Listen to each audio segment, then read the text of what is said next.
Hey, we're back. It's great to see you guys. I'm Beth, and this is Bravely Being Yoga. Today we are here to talk about physical and emotional exhaustion. Don't know if you have experienced that. I have a feeling, I guess, maybe that you have. So we're going to just see if we can chip away at it. It's a much bigger topic than we can cover in a short period of time. But as always, consistency is key. We'll take these principles and start to translate them into our everyday life. So as always, please consult your primary care physician and your mental health professional before participating in any of these videos, okay? So physical and emotional exhaustion can look so many ways, can feel so many ways. The two are very intimately connected with each other. So when we feel very physically tired, we tend to be more emotionally on edge.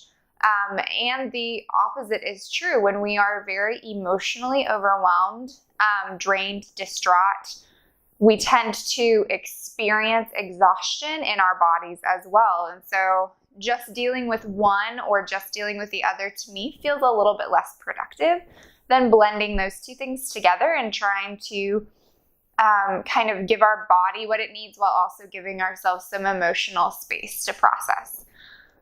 So I encourage you to sit comfortably with me, nurture yourselves, whatever that looks like. If that means just practicing in a chair or sitting on pillows, as always, you modify this so that it works for your body and feels great for your body, okay?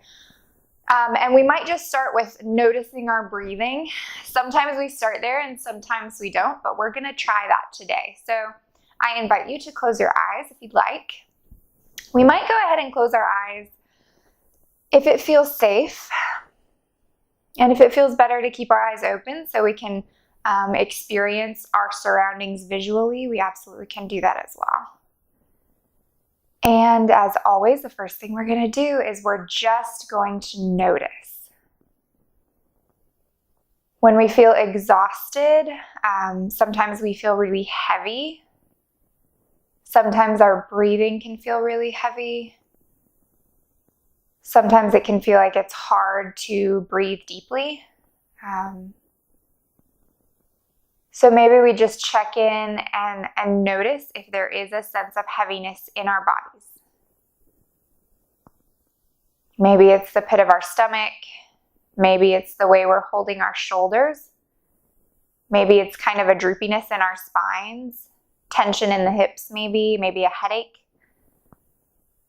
And let's just check in with that and notice as we inhale and exhale if the sensation kind of gets bigger, expands, contracts, or stays the same. I know for me and my body right now, as I slow down and notice, I'm noticing this tingling kind of warmth at the base of my spine, almost this sense of connection to the ground that I haven't had all day, and just some fatigue in my muscles from just the way that my world has been this week too. So just checking in and noticing. Now we're not going to try to make big changes with our breathing. All we're going to do is try to inhale and exhale and add just 1 second of a pause between that inhale and that exhale. So we might inhale. When we reach kind of the pinnacle, we pause for just 1 second. And then we exhale. We allow all that air to empty out of our lungs. Experience that exhale in our bodies. Let's try it again. So as we inhale at the pace that our body needs, we get to the top and we pause. And we exhale. Maybe once more we inhale, deeply expanding in our system. We pause. And we exhale. And now we just return to whatever our typical pace of breathing is. And just notice. Checking back in with any warmth or any heat that's built up in our bodies. If our eyes have been closed, maybe we flutter them open before we move. And we're actually going to start laying down on our stomachs, if that feels comfortable. And again, as always, we can use props. We can prop ourselves up with blankets if we need them. or we can always return to a comfortable seated position if something isn't working for us, okay? So keep some blankets nearby just in case, or some pillows maybe. So we'll lay down on our mats. We're gonna actually extend our arms along the floor if that's comfortable by our sides, or we can leave them alongside our shoulders if that's more comfortable for our shoulder joints, okay?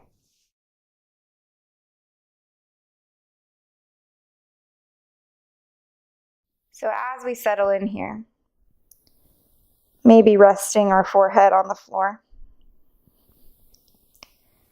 And just noticing what this feels like. Maybe allowing the palms of our hands to soften a little bit.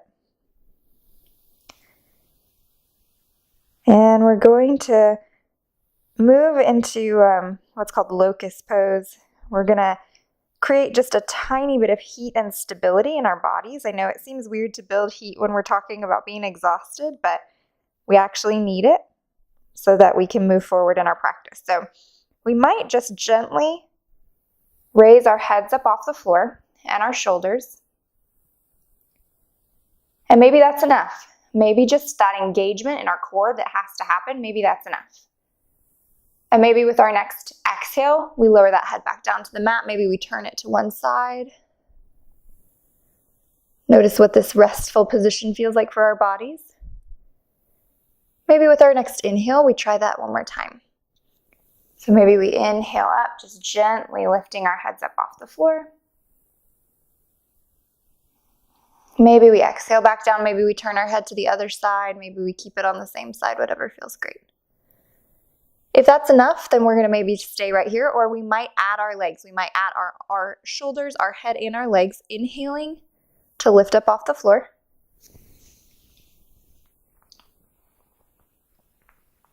Maybe experiencing some length along the backs of our legs. There's a different pose called boat pose, but I always feel like a boat when I'm doing this pose. But again, it's just to create a little bit of intensity in our system, just enough, and maybe we exhale and lower back down. We're going to transition our hands by our shoulders if that feels comfortable. We're going to transition into something called Cobra Pose, which I don't particularly like because I'm not a fan of snakes, but that's what it's called. We're going to keep our hands kind of underneath our shoulders, and we're going to exhale and press just barely off of the floor, okay? We don't want to pinch our lower spines. We actually want to engage our stomach muscles, kind of knitting together in the front of our bodies, lengthening those legs along the floor, and maybe with our next exhale, we lower back down. Maybe that was enough, or maybe we want to try once more. So maybe we exhale and press ourselves up off the floor.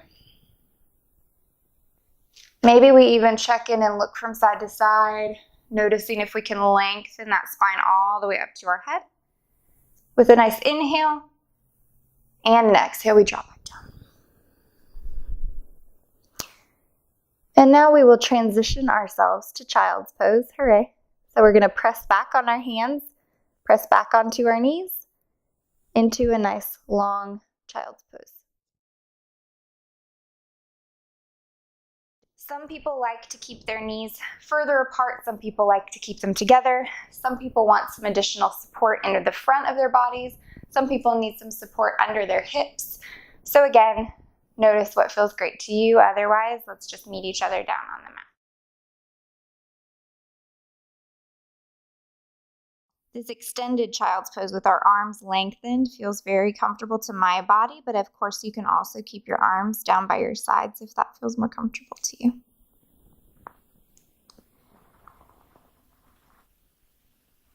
And maybe we check in with our breathing again.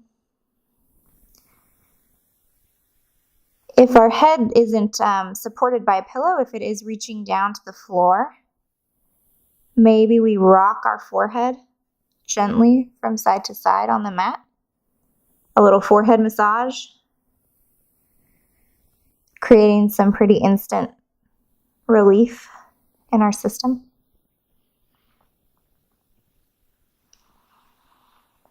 And as we feel ready, we're going to press up to downward facing dog. So we're going to tuck our toes under. We're going to keep those palms flat on the floor. Okay, we really want to make sure that the inside of our hands is pressing into the mat. What we don't want is to cup our hands. That's not a very supportive position for our wrists or our shoulders. So as much as we can, we want to press those palms into the floor, tucking those toes under. You may have to lengthen your arms out too. I have very long arms and legs, so sometimes I have to adjust the position once I get there. So again, this is your practice, so feel free. So we're gonna lift those hips up in the air.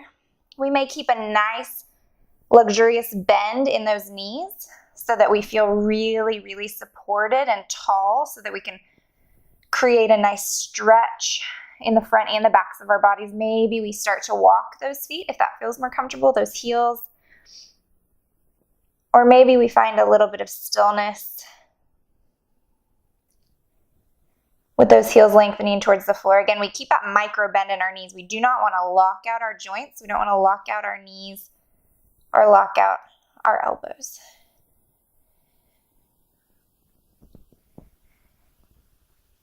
And maybe on that next exhale, we start to walk our feet towards our hands. Now, for some of us, we may need to really bend those knees here, okay? We may not be able to fold all the way forward, and that's totally fine, right? If necessary, we come right here to a nice lengthened spine, a nice supported half forward fold, if you will. If you'd like to place those hands all the way on the floor and kind of experience that forward fold, feel free. Maybe bring some blocks or some books or some pillows if you want to bring the ground up to you. That's a good option too.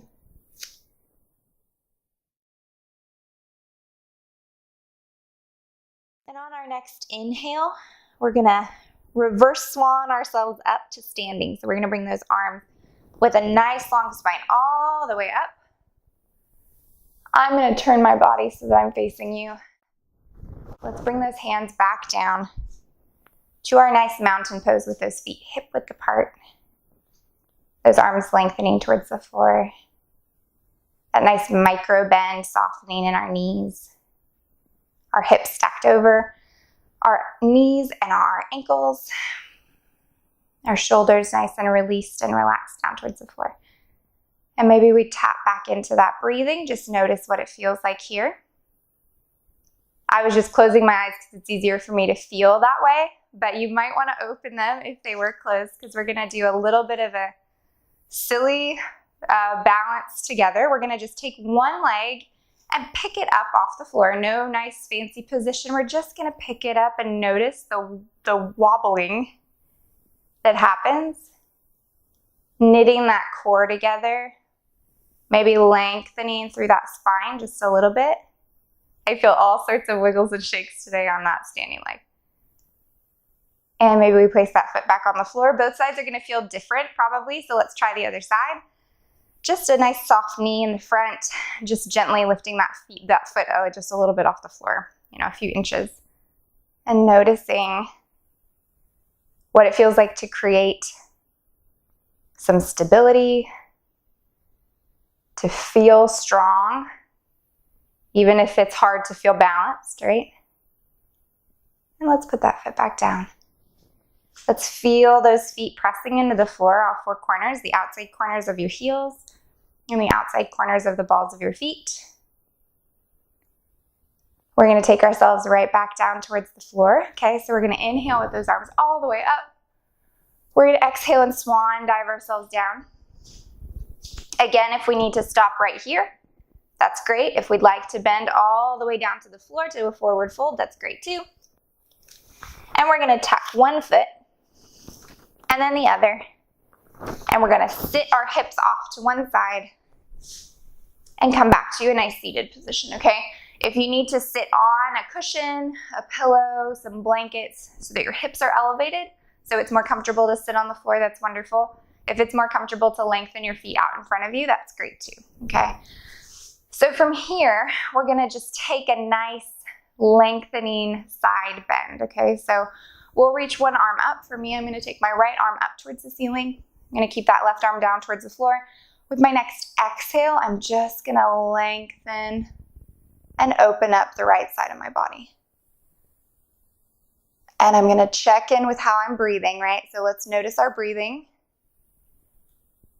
Maybe as we breathe, we deepen in that stretch, or maybe we come out of it a little bit, right?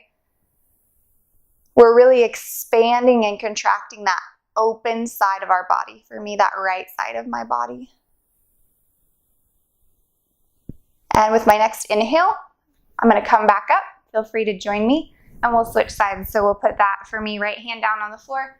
That left hand exhales up towards the ceiling.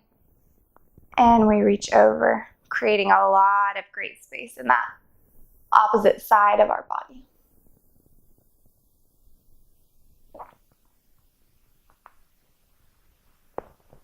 And as we notice what it feels like to expand to the side,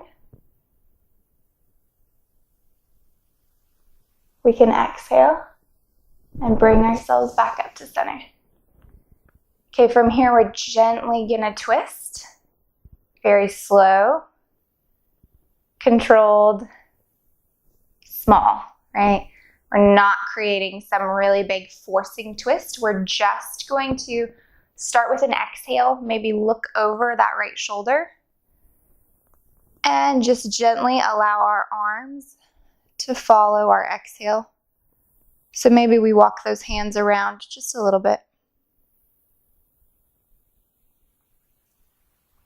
Maybe the opposite hand comes to opposite knee if that feels good.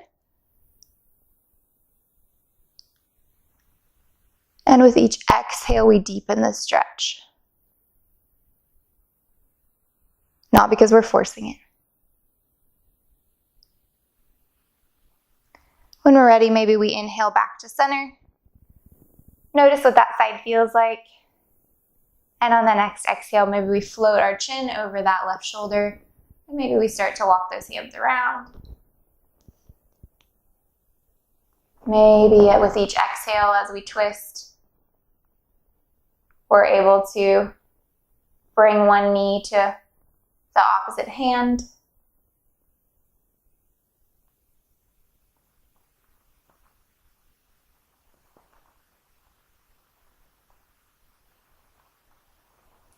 Noticing the length as the crown of our head reaches towards the sky, and our hips lengthen down towards the earth. And with that next inhale, maybe we bring ourselves back to center. And maybe we just check in once more with that breath, that expanding and contracting. And we're going to settle into our Shavasana pose, our last pose for the day. So maybe that means that we stay right here. Maybe we feel comfortable sitting here. Maybe we lower ourselves down and lay down on our backs, on our side, or on our stomach. Okay, again, yogi's choice, right? If we are lowering down to the floor, really give ourselves some additional support by holding on to one leg like a little lever. Feel free to use props, blankets to cover up if that feels most comfortable. And at some point in this process, maybe we settle into some stillness.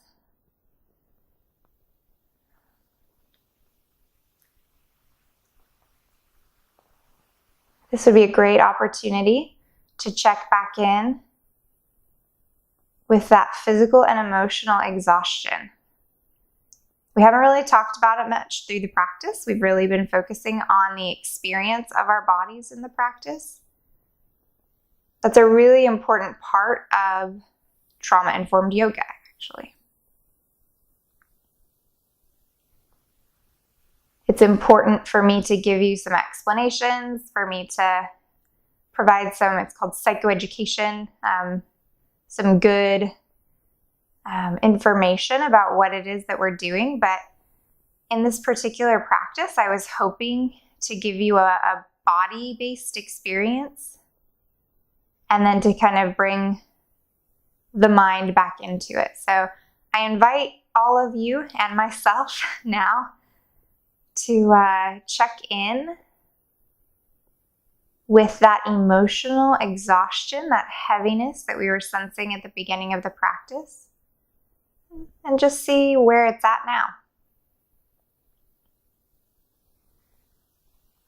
Sometimes it does help to label the emotion itself, that emotional exhaustion. Maybe it's sadness. Maybe it's frustration. A key to this physical and emotional exhaustion, I think, is that we are already experiencing that physical and emotional, tired, overwhelmed sense of the world in our own bodies and in our own individual lives. But it's very easy to pick up on the overwhelming exhaustion of our greater community. And that can just become a very heavy burden to bear. So maybe we just allow ourselves to feel that exhaustion. Maybe it's dissipating just a little bit. Maybe it's feeling a little bit different than it did before. Maybe we've made a little space for it. Maybe we really do need to just take a nap or go sleep an extra hour tonight. Or maybe we need to actually process the emotion of it. Maybe we need to create the room in our life today for, gosh, I'm feeling really sad, or I'm feeling really unworthy, or I'm feeling really tired of fighting and feeling like I can't do enough.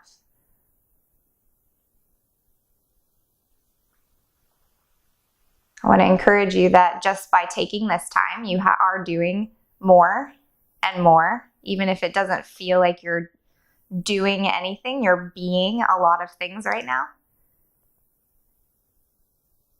And I want to encourage you that you don't actually need to do more.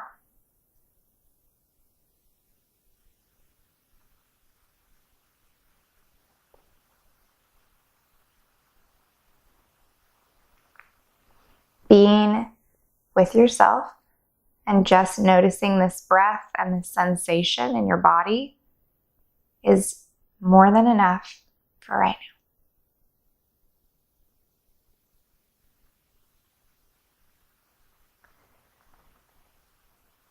So let's bring a little bit of movement back into this stillness. Let's wiggle those fingers and toes. Maybe roll those ankles and those wrists a little bit. As slowly as we need to, we're going to bring ourselves back to a seated position once more. So we might roll to one side. We might take a minute to check in before we sit all the way up.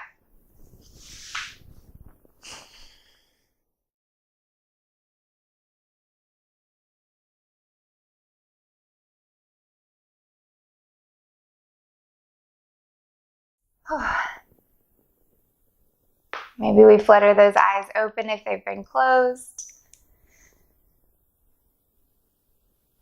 Maybe we can just notice one more time how our bodies feel now. For me, that heaviness in my lower spine isn't there anymore. So that's good. That's something I hope that you're noticing shifting in your own body. One way or the other. I think that it's absolutely fabulous that you took this time for yourself. When you take time for yourself, you're really taking time for others too, because you're better equipped now. And I hope that you're able to rest physically and emotionally in the next few hours, days, weeks, months, right? And I look forward to seeing you again next week. So, bye. Namaste. Take care of yourselves.